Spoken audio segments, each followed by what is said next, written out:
Is quite a story. Incredible. What a I ran into her about 8 years ago when she was just a little, well, she still is a little pint-sized little thing, but it was incredible back then what I learned, and just her career and the twists and turns that it's taken has been really interesting. The gymnastics career of Diane Monti will officially end with the U of A come mid-April. For the last 4 years, this 22-year-old senior has waged a battle with leg problems that reduced a potentially spectacular career to one that was merely excellent. At 14, Diane Monti had the full attention of the U.S. gymnastics world. By 8th grade, she had already scaled the ranks of the elite, and she was taking dead aim at the 1984 Summer Olympics in L.A. In the course of the next few months, a rare and severe lower leg injury forced her completely out of the sport. Instead of her face plastered all over Wheaties boxes, we got Mary Lou Retton. But make no mistake about it, Diane Monti was that good.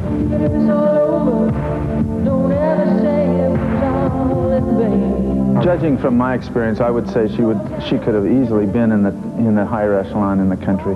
She's tremendously talented, and I wish she would have had the chance without the leg problems, because I think she's very talented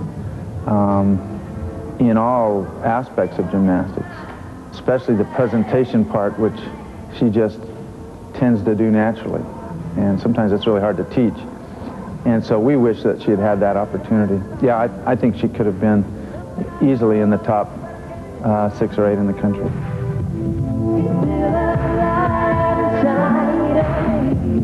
Monti suffers from what doctors call compartment syndrome. The muscles in her calves are so pronounced, they literally cut off circulation to the lower leg when flexed. When that happens, everything goes numb.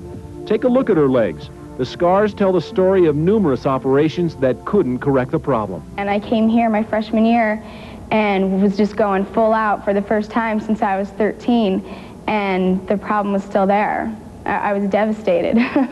And junior year, towards the end of the year, it got real bad. Like, I couldn't walk after practice, and then weird things started happening with my feet. I would do a floor routine and look down at my toes, and they'd be really white, and I couldn't feel my feet.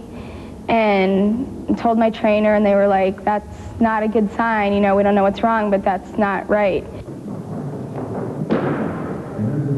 The Olympic dream is long gone, replaced only by a level of frustration that she still deals with today. But despite all the problems, Monti has still managed to nearly rewrite the U of A's gymnastics record book. It's testament to a spirit of competition that never flags.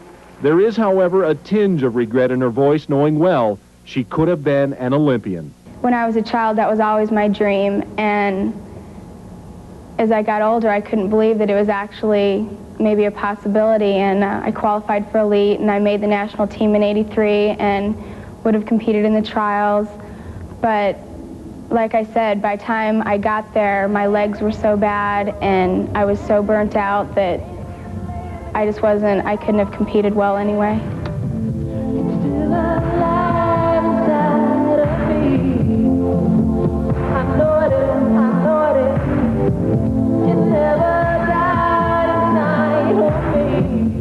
Somehow, remarkably, she keeps coming back.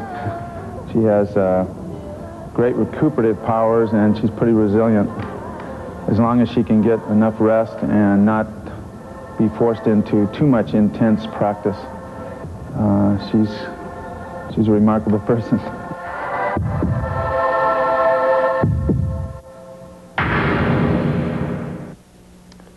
The Arizona women's gymnastics team, by the way, will be in action tonight when they take on Towson State and the University of Denver. Action will get underway 7:30 at McHale Center.